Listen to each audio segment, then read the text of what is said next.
NCERT की 9th class की किताब में जो पहला चैप्टर है वो एक बच्चा और बच्ची के बारे में है।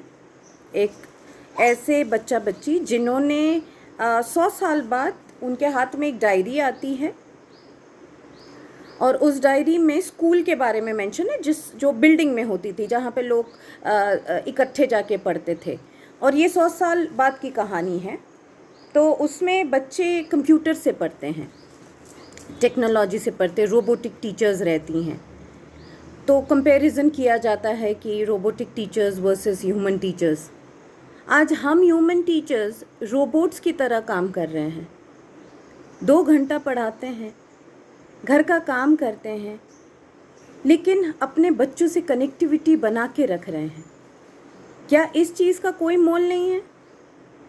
Nobody is ready to understand this। आपको क्या लगता है खाली फीस के लिए कर रहे हैं?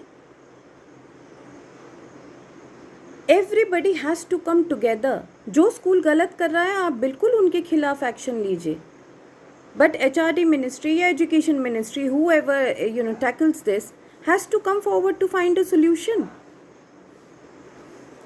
बच्चे 3 घंटे की मूवी देख सकते हैं लेकिन 2 घंटा बैठ के पढ़ नहीं सकते। Does that make sense?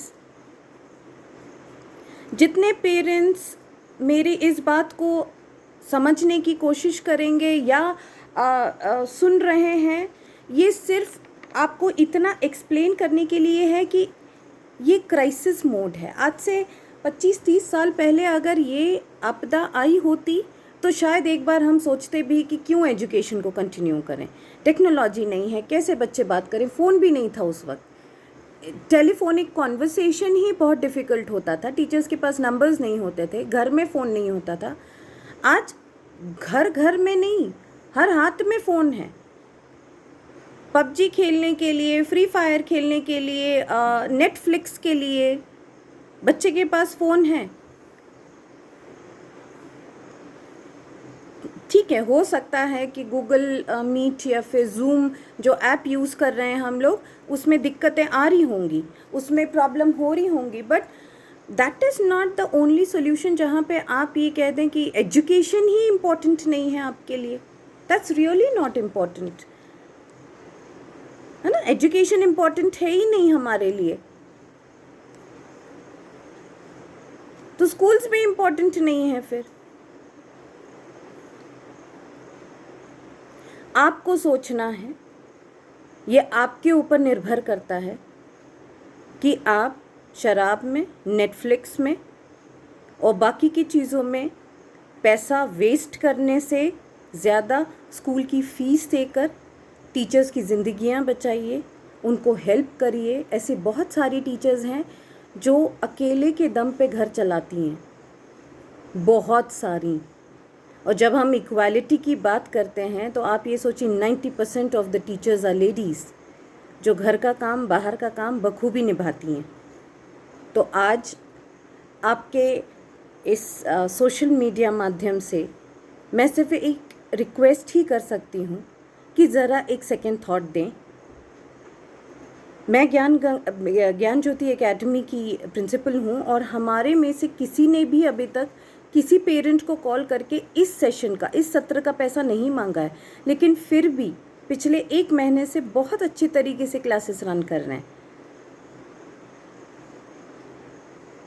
मुझे उम्मीद है कि हम सब मिलके इस कोविड की सिचुएशन को पार कर लेंगे। हमेशा सभी को याद रखना है, humans are very well into adaptation. उस माहौल में बखूबी मिल जाना या फिर एडजस्ट कर लेना हमें आता है। तो फिर एजुकेशन को क्यों नहीं जगह दी जा रही, क्यों नहीं हम एडजस्ट कर रहे हैं एजुकेशन को? और हम कर लेंगे, इतना डिफ़िकल्ट नहीं है।